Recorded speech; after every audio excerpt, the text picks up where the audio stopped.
Bonjour, nous sommes le 5 octobre 2023 avec une météo qui se refroidit. Une météo qui se refroidit, bon, on se retrouve.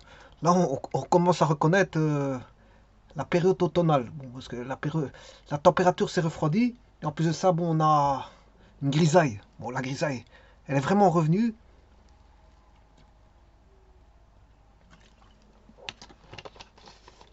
Et normalement, nous sommes en automne. Nous reconnaissons l'automne parce que jusqu'à présent, nous avons eu de très bons temps. Et donc, il fallait profiter de ce qui a été donné par voilà, la nature, parce qu'on a eu de très bons temps, donc il fallait faire des sorties tant que c'était en cours.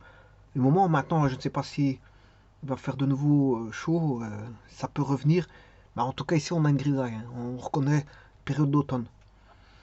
Alors ici je vais faire une vidéo qui va concerner ce qu'on appelle le tir oblique.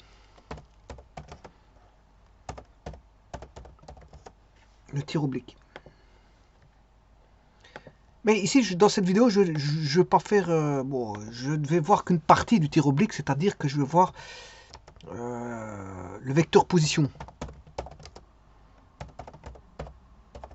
Bon, je parlerai quand même des vitesses et des accélérations, enfin, fatalement, parce que je suis obligé de parler de ça pour mettre, pour avoir le vecteur position. Ouais, vous devez mettre la vitesse, hein, et donc fatalement l'accélération, parce que si vous n'avez pas la vitesse et l'accélération, vous n'avez pas la position. Alors, qu'est-ce que ces fameux tirs obliques qu'il faut utiliser, parce que c'est le tir d'un projectile généralement. Quand on tire quelque chose, bon, quand on tire, jusqu'à présent, la particularité avec le tir oblique, je vous rappelle que tout dépend des mouvements, hein. Donc le déplacement d'un mobile, ben, tout dépend de sa trajectoire. Alors sa trajectoire peut être rectiligne. Alors à ce moment, on utilise un repère 1D. Un repère 1D. Alors rectiligne, il peut être rectiligne verticale, horizontale ou oblique, peu importe. Attention que, voilà, jusqu'à présent, j'ai fait des mouvements rectilignes. Alors, j'avais vu un petit peu le mouvement rectiligne uniforme, le mouvement rectiligne uniformément accéléré, le mouvement rectiligne uniformément décéléré, on peut avoir un mouvement rectiligne variable. Voilà, le mouvement rectiligne, il y en a beaucoup, hein. Tout ce qui est voilà, tout ce qui s'étudie sur un axe. Alors là, la particularité ici, c'est que on va mettre un axe au X, ou si vous voulez, si c'est vertical, enfin je m'excuse ici, si c'est vertical, vous mettrez un axe au Y. Alors peu importe vers le bas ou vers le haut, le sens vers le bas ou vers le haut, on s'en fout. Voilà, donc ici, en tout cas, vous mettrez une origine, vous mettrez votre repère 1D comme ceci, par exemple, hein, oh, voilà, si ça un mouvement vertical. Alors si c'est un mouvement horizontal, euh, voilà, vous allez mettre un axe comme ceci. Donc c'est aussi un repère 1D. Celui-ci est appelé Y parce que c'est une hauteur. Et ici X parce que c'est voilà sur un plat.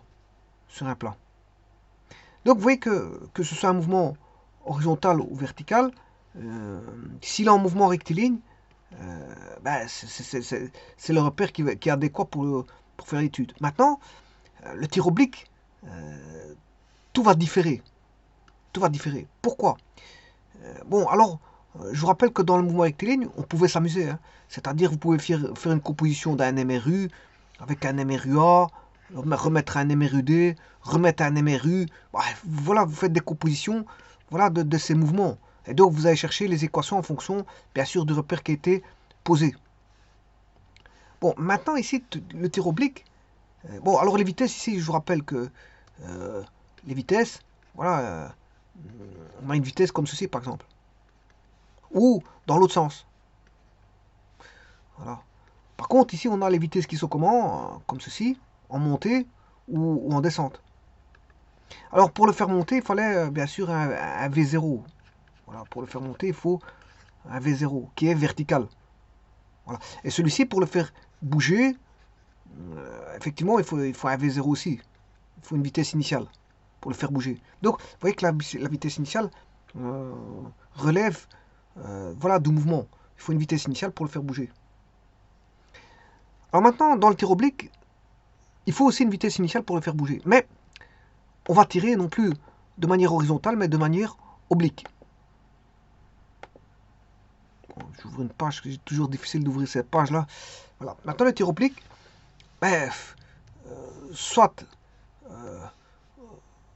on va tirer comme ceci, avec une vitesse initiale comme ceci, qui est un vecteur cette fois-ci. Parce qu'avant, quand on n'avait qu'un seul repère, quand on projette avec un seul, si je mets un vecteur de base i, si je projette v0 sur i, ben, sa norme ce sera v0. Et le vecteur vaudra, le vecteur v0 vaudra v0 fois i. Bon, mais quand c'est horizontal, là, il n'y a pas de grande difficulté. Par contre, ici, j'ai une composition. Là, j'ai une composition, vous voyez que vous avez une vitesse comme ceci, avec un angle ici, et une vitesse suivant x, on va dire, et une vitesse suivant y. Donc là, vous aurez compris que la première des choses à faire, c'est de poser un repère, non plus un D. Le tir oblique ne relève plus de la 1D, mais relève de la 2D. Donc en fait, c'est toutes des équations dans le plan. On sera dans le plan. Donc qui dit des équations du plan, dit bien sûr positionner un repère. Et voilà, donc le mot est dit, il faut positionner un repère, bien sûr, x, y. Et donc là, les équations vont découler de ça. Est-ce que vous allez avoir une trajectoire? Ben oui, vous allez avoir une trajectoire qui va être définie en fonction de quoi? La trajectoire va être définie en fonction de quoi? Mais du V0. Alors, qui dit V0 dit angle V0, dit angle correspondant. Hein. On a un angle ici qui correspond à V0. À V0, V0 est fonction d'un angle alpha. Voilà, V0 est fonction d'un angle alpha. Alors, maintenant, on a une difficulté qui va être un peu plus grande que celle des repères 1D, parce qu'ici, on a un repère 2D. Et là, maintenant, on est obligé de décomposer suivant I et suivant J, qui sont les vecteurs de base. De X pour I et de J pour, J pour Y. Et donc, il faudra toujours un repère XY pour un tir oblique. Toujours. Donc, c'est un mouvement plan. Et donc, qui est une composée de deux mouvements. Alors, un suivant X et un suivant Y. Donc, c'est une composée de deux mouvements, une en X et en Y. Alors, il faut savoir que, justement, toute l'astuce des équations, elle est là. Alors, c'est ce que je vais faire ici.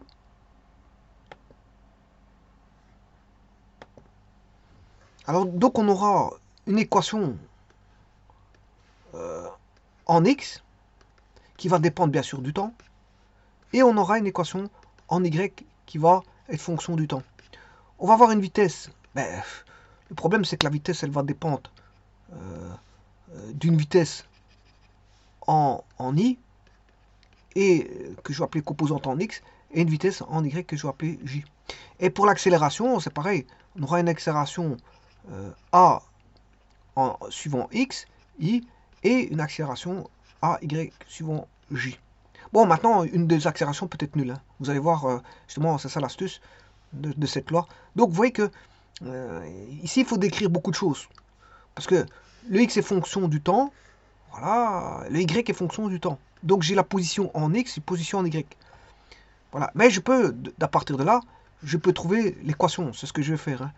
Je vais trouver l'équation.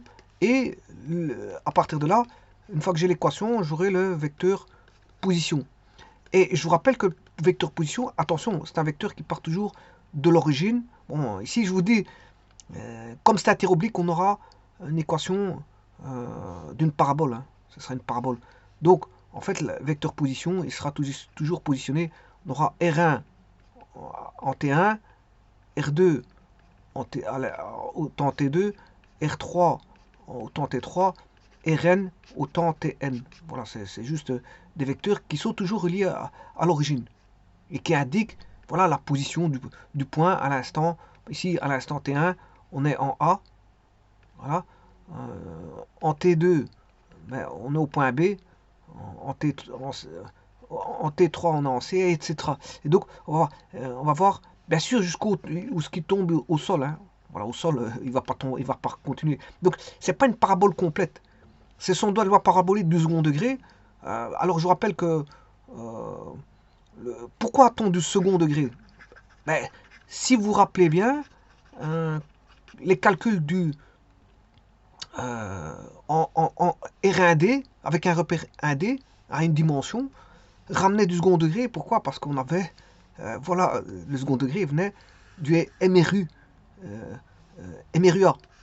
C'est le MRUA qui implique un repère, enfin, c'est le MRUA qui implique de la 2D, du second degré. C'est le MRUA, et bien sûr MRUD, hein, bon, c'est son corollaire, le MRUD qui est voilà, un freinage. Là, ces deux-là ramènent de là du second degré. Et donc, ici, là, quand on a une chute libre, on a du second degré. Donc, on peut se dire que l'équation va être de la composition de deux mouvements, qui est un MRU qui sera au niveau de X, et en fonction de Y, on aura un MRUA. Pourquoi un MRUA? Parce qu'il y a l'accélération de la gravitation. L'accélération de la gravitation. Voilà. Et là, maintenant, tout est dit. Tout est dit, il suffit de mettre plus que les équations, parce que tout est dit. Voilà, tout est dit. J'ai le vecteur vitesse. J'ai, là, la position est paramétrique. Hein. C'est paramétrique. Alors, pour avoir une équation Y en fonction de X, je dois enlever le paramètre T, tout simplement.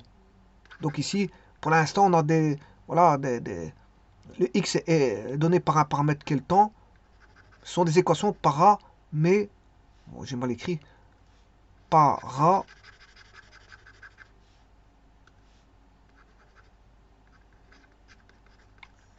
paramétriques. Et bon, il faut revenir sur des équations cartésiennes en posant y égale f de x. Ce que je vais faire par après. Attention que ce sera toujours les mêmes équations. Hein. Donc ça veut dire que il ne faut pas redémontrer dans chaque exercice à établir, il ne faut pas redémontrer les formules. Les formules, on les utilise parce que bon, sinon on fait une démonstration qui est toujours longue parce qu'ici c'est un petit peu long comme démonstration. Enfin, un petit peu, c'est pas long, mais disons qu'il ne faut pas faire ça. Vous avez 20 exercices, il ne faut pas chaque fois tout redémontrer. Donc, dans les exercices, il faut aller rechercher tout simplement les formules adéquates. Hein, parce que bon, sinon, chaque fois tout redémontrer, ça, on perd son temps. On perd son temps. On connaît les formules et il faut les utiliser telles quelles. Alors maintenant, la première des choses, c'est que, effectivement, j'ai... Alors, je vous ai dit que dans le tir oblique, voilà, j'ai une vitesse qui va intervenir. Et je dirais même, tout d'abord, une vitesse initiale, V0. Et puis après, la vitesse, elle va évoluer. Voilà, V0, dans lequel on a une décomposition suivant un axe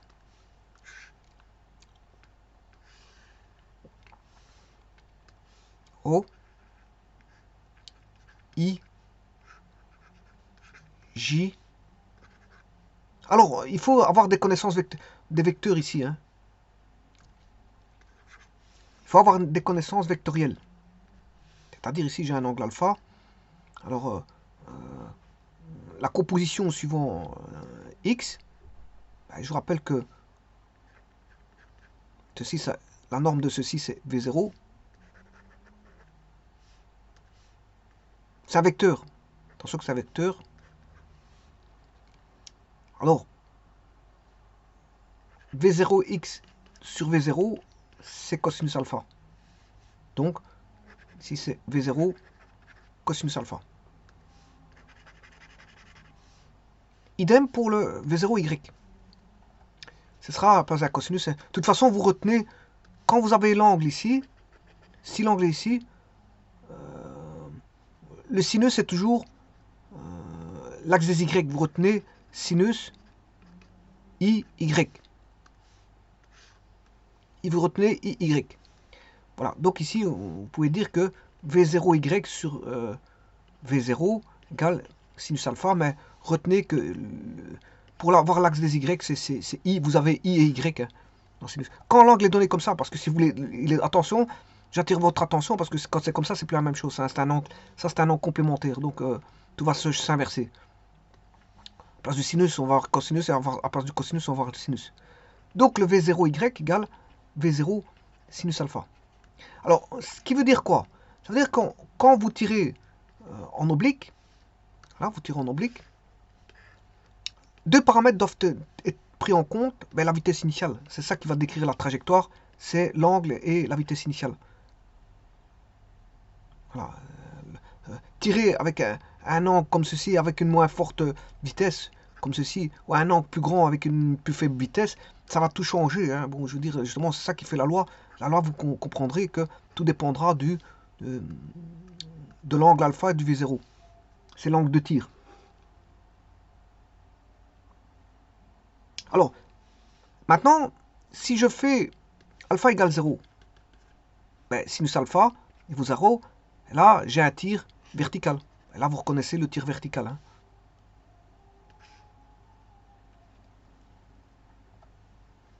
Vous reconnaissez le tir vertical. Les équations, vous allez retomber sur les équations du tir vertical. Et là, il n'y a pas besoin de XY. Hein. Un axe Y suffit. Donc là, j'ai les projections de la vitesse initiale V0, bien sûr, et le vecteur vitesse, c'est V0x, I, plus V0y, J, c'est-à-dire que c'est V0 cosinus alpha I, plus V0 sinus alpha J. Ben là, vous avez tout. Voilà, ça c'est pour le paramètre. Alors, je vous rappelle que ça, c'est la vitesse. Hein. Alors maintenant, je vais parler de position. Je ne suis pas obligé de commencer en 0, en 0, Hein. Bon, ça veut dire qu'ici, j'ai un x0, y0 de départ. Voilà, que je vais appeler l'origine au prime, puisque l'origine, elle est là. Donc là, on a un décalage, un décalage de vecteur des origines.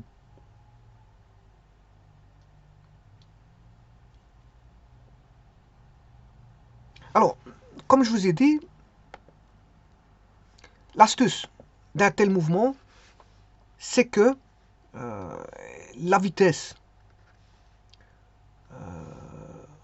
en MRU, elle est en MRU en horizontal. Et comme il y a l'accélération de la pesanteur en verticale, ben là on aura un MRUA. Donc ce qui veut dire que en MRU, ben la vitesse est constante. Ça implique que la vitesse égale constante. Donc il suffit d'aller chercher la vitesse d'origine, voilà, en X. Donc je vais chercher ici la vitesse d'origine en X. Comme on sait bien qu'elle est constante, ben, partout elle sera constante. Par toute la trajectoire, elle sera constante. Donc, si je veux la vitesse à tout point autre que celle de l'origine, ben, je vais l'appeler V2X. Mais ce V2X, il est constant, parce qu'il fait un MRU en horizontal. Et donc, on aura, comme on connaît V0, ben, ça fait V0 cosinus alpha. La vitesse, elle vaut V0 cosinus alpha. Voilà, ça c'est vitesse constante. C'est un MRU. C'est la loi du MRU. Hein. Tout simplement, j'applique la loi du MRU. C'est la loi du MRU. La vitesse est constante dans un MRU. Bon, maintenant, voyons voir en Y. En Y, c'est un MRUA. Donc, vous connaissez la loi du MRUA, parce que, bon, si vous suivez mes vidéos, normalement, vous devez connaître la loi du MRUA. C'est simplement... que vaut la vitesse en MRUA? Ben, V est égal à V0. Alors, ici, j'ai pris l'axe. Attention que j'ai pris l'axe Y comme ceci. L'accélération, elle est comme ceci. Alors, bien sûr, la vitesse, elle est constante. Ici, en MRU. Donc, l'accélération, elle est nulle. Parce qu'il n'y a pas de changement de vitesse. Donc, je peux dire qu'ici, en MRU, l'accélération, elle est nulle. Et c'est ce que je vous avais dit tout à l'heure. L'accélération, bien sûr, en X, c'est à X égale 0. Donc, je reviens en arrière.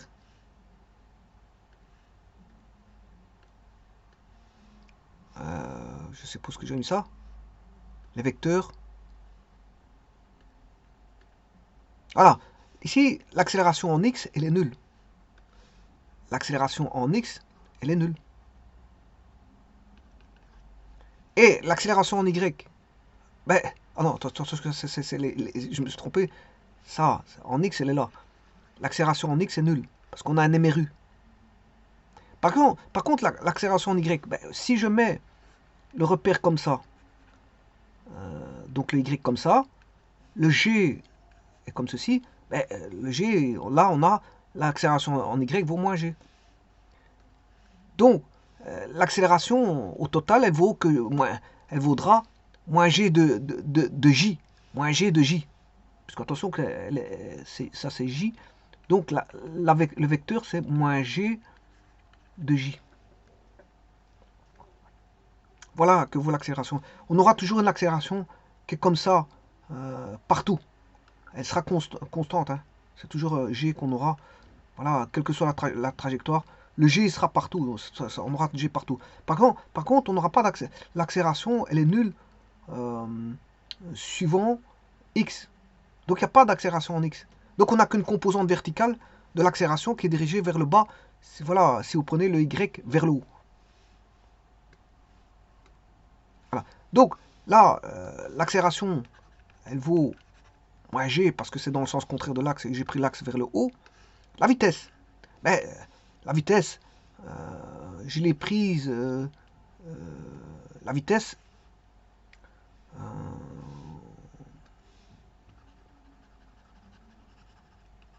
ben, la vitesse initiale, elle vaut quoi? V0, c'est la vitesse initiale, mais il y a un angle. Il y a un angle, je vais vous le dire.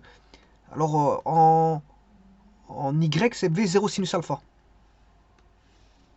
Donc, la vitesse initiale vaut, elle est dépendante de la norme V0, mais d'un angle qui est sinus alpha. Et là, maintenant, je peux introduire l'accélération de la pesanteur, qui est négative parce que j'ai pris l'axe dans l'autre sens, moins GT. Voilà. Donc, les composantes de la vitesse, vous les connaissez. Les composantes de la vitesse,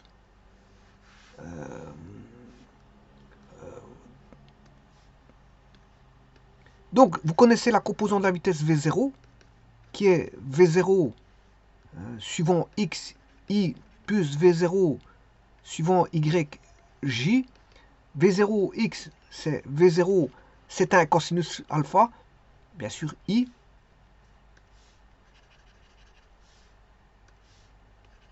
I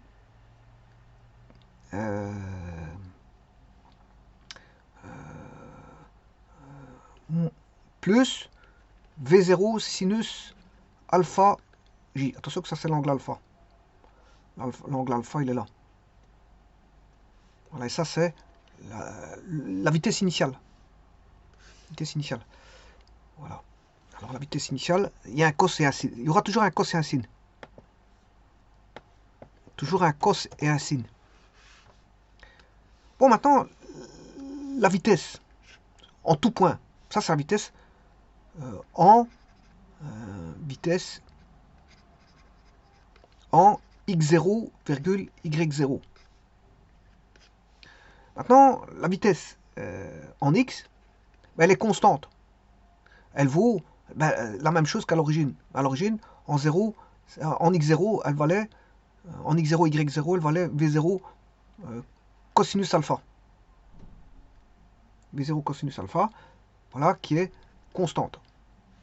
Alors, le VY, je vais vous dire, c'est V0 sinus alpha, mais voilà, il y a moins GT qui intervient. L'accélération, l'accélération, elle vaut, l'accélération en I, elle vaut 0I moins GJ. Et maintenant, la position, parce que la vidéo ici elle concerne la position. La position, en X, ça fait un MRU. Donc le MRU, c'est X égale X0 plus V0T plus V0 plus V0T. Et en MRUA, c'est... Bon, le MRU, c'est suivant X. Hein. Il fait un MRU suivant X par là. Mais voilà, suivant Y, il fait un... Je vous rappelle ça encore une fois, hein, un MRU comme ça, et un MRUA quand le corps descend. Donc c'est une composition, hein. C'est juste une composition. Vous voyez que c'est une composition.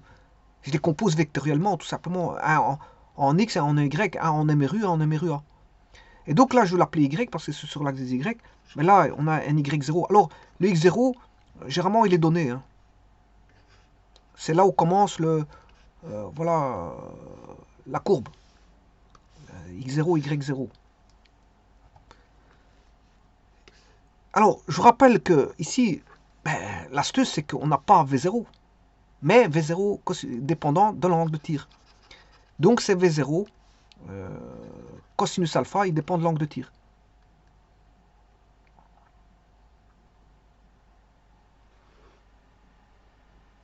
Maintenant, pour les Y, ben, c'est Y0 plus V0T moins GT carré sur 2.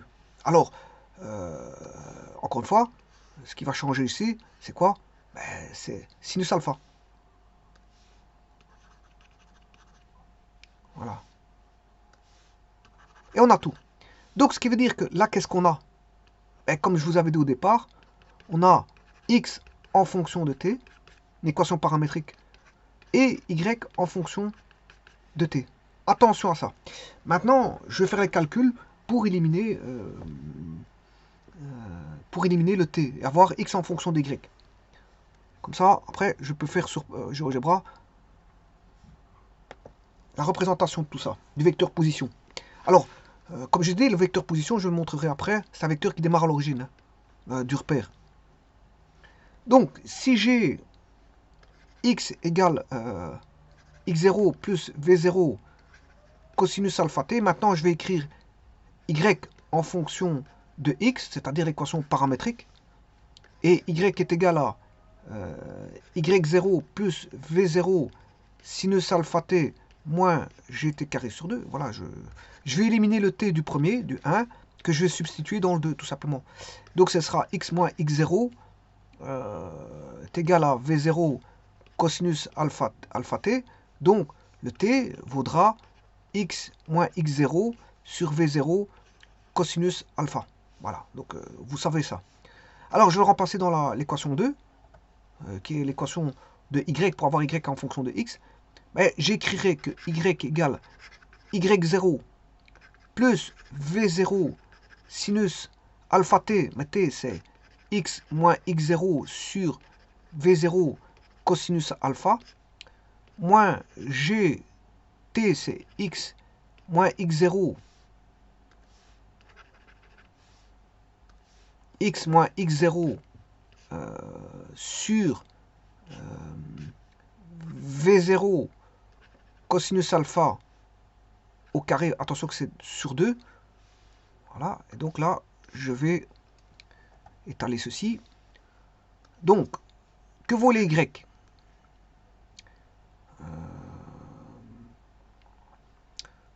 Alors, on va aller parcimonieusement. Alors ici, je vais développer le carré de ceci pour dire que c'est x carré moins 2x x0 plus x0 carré, le tout sur v0 carré cos carré alpha. Voilà. Ça va donner ça. Alors je vais changer de page parce que à mon avis je ne sais pas si j'aurai de la place pour faire ça. Mais en tout cas j'ai la structure que je prends ici.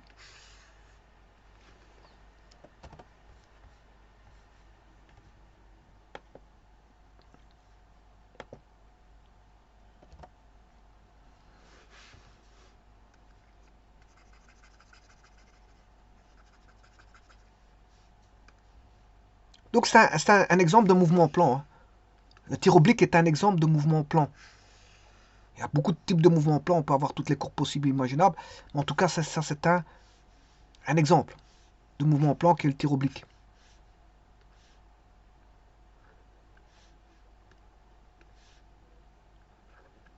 Alors maintenant, développons. Alors, ce qui va m'intéresser, c'est de mettre l'équation du second degré. Je vais avoir ax carré plus bx plus c. Donc je vais ramener tout ce qui est coefficient en x carré au début. Alors, bien sûr, je vais écrire Y. Y est égal à... Alors, je rappelle que ceci, V0 sur V0, ça tombe. Hein. Voilà. Mais ça, je le regarderai par après, parce que je vais d'abord mettre... Ici, c'est moins G sur 2 X carré V0 carré cos carré alpha. Voilà. Bon, je pourrais mettre le X carré ici. Voilà.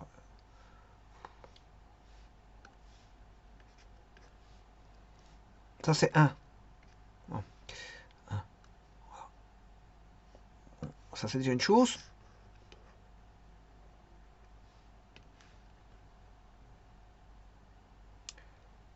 Alors, la seconde. Donc, j'ai mis le X carré traité. Hein.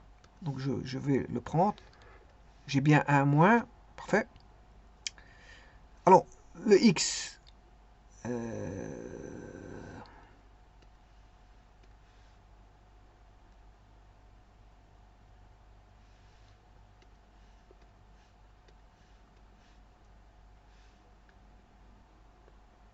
X moins X0. Voilà. Alors, le X, je vais le multiplier. V0. Je vous ai dit que ça, il tombait.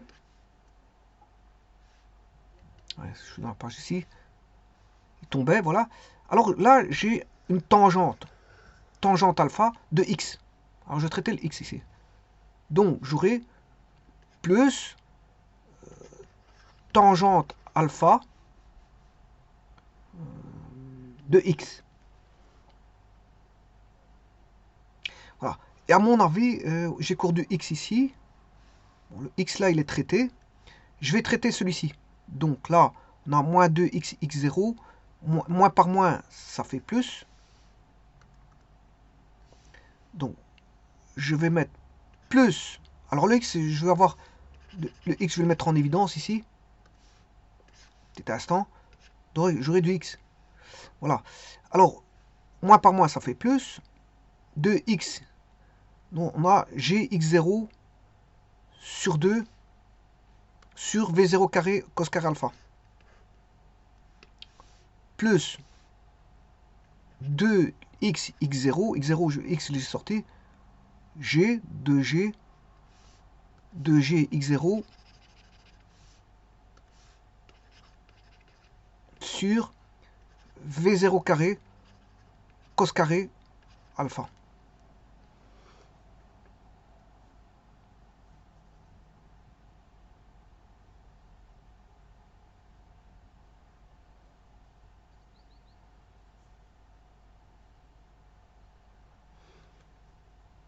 Oui, attention qu'ici j'oublie, parce que là on a 2, mais 2 sur 2 ça fait 1. Donc il va rester G0, Gx0, V0 carré cos carré alpha. Voilà.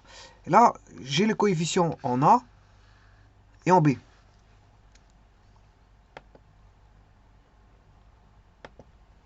Alors, il me faut un petit peu plus d'espace pour traiter le restant.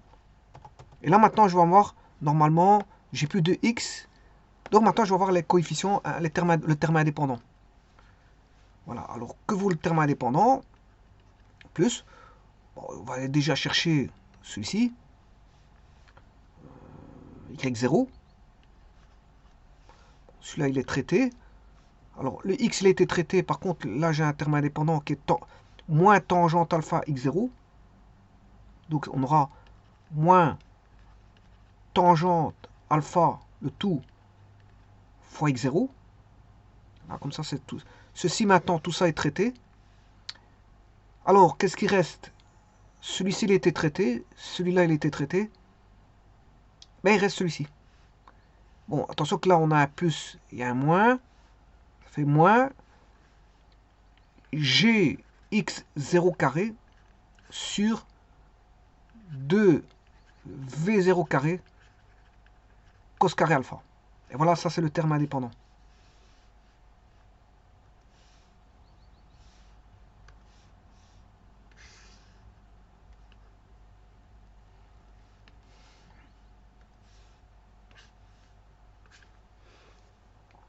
Donc le terme indépendant, il vaut y0 moins tangente alpha. Et alors je vous rappelle que le terme indépendant, dans une équation du second degré, y égale ax carré plus bx plus c, ben, ça c'est le c. C'est-à-dire que c'est l'ordonnée à l'origine. Hein. C'est là où vous coupez l'axe des y. Donc c'est important, ce c là il est important. Tout est important. Hein. Les trois paramètres sont importants, A, B, C. Alors, qu'est-ce que vous remarquez que le a est négatif. Ben, ça veut dire qu'on a une... Bon, tout d'abord, on voit bien que c'est une équation du second degré. Hein, parce que c'est une équation du second degré, parce que vous avez x carré ici. On a du x carré ici. C'est le plus haut degré, c'est un polynôme du second degré. Donc on a une parabole. Mais en plus de ça, le a, il est comment le a? Ben, le a, il est négatif. Si le a, il est négatif, ça veut dire qu'on a une parabole qui sera toujours retombante. Donc dans le tir oblique, si vous tirez, ça va monter, ça va descendre. Concavité tournée vers le bas.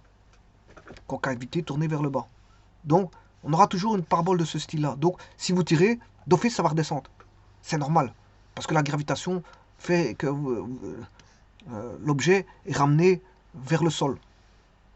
Donc, vous tirez. Maintenant, le tout, c'est d'aller le plus impossible dans le tir. Plus vous tirez fort avec une vitesse importante, enfin, plus vous tirez vite avec une vitesse importante et un angle de tir donné, et plus ça va aller haut, tout simplement. Hein. C'est l'angle de tir et la vitesse initiale qui fait que vous allez haut. Mais après, ça retombe.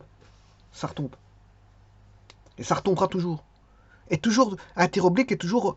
Donc, un canon va tirer toujours de manière oblique. Un tir de fusil va toujours tirer obliquement. Voilà, un bombardier qui laisse tomber une bombe, ben c'est toujours aussi oblique. Voilà, donc en fait, on a beaucoup... un projectile, une voiture qui monte, une moto qui monte sur une butte, ben c'est un tir oblique. C'est comme un tir oblique. Et donc ici, on a la loi. La loi, la voici. C'est y en fonction de x. Elle est toujours la même. Hein. Toujours la même. Maintenant, si x0, y0 tombe, c'est bien sûr ça va simplifier. Hein. Bien sûr que si y0, si on tire à partir de l'origine du repère en 0, 0, tout ce qui est x0, y0 va tomber. Il va rester, bien sûr, le x0 vaudra 0, il va rester moins g sur 2 v0 carré cos carré alpha x carré, plus tangente alpha x, parce que le terme en gx0 sur v0 carré cos carré alpha va tomber, plus y0 là il tombe, moins tangent, et alors le c, le c il vaudra 0, parce que c'est l'ordonnée à l'origine. Comme il a l'ordonnée à l'origine, vous voyez qu'il contient x0, y0, x0, x0 carré, tout ça, ça sera nul. Hein. Voilà, le terme indépendant, il sera nul. Il va rester plus que moins g sur 2 v0 cos carré alpha x carré, plus tangente alpha x. Voilà, et vous travaillerez avec ces équations-là si vous partez de l'origine. Donc l'équation, elle est nettement plus simplifiée. Donc, je vais noter. Si x0, point virgule, y0 débute à l'origine en 0, 0, mais l'équation va s'écrire moins g sur 2, y égale moins g sur 2, v0 carré cos carré alpha, bien sûr x carré, plus tangente alpha x. C'est tout. C'est tout. Donc, vous voyez que ça va tout simplifier. Hein. On a une équation qui se ramène à ça. Le c, il vaut 0. Donc, vous avez une équation y égale ax carré plus bx. Le c valant 0.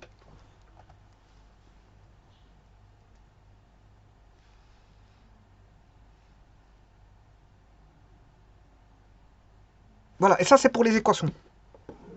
C'est pour les équations, voilà, de la trajectoire. Je vous remercie.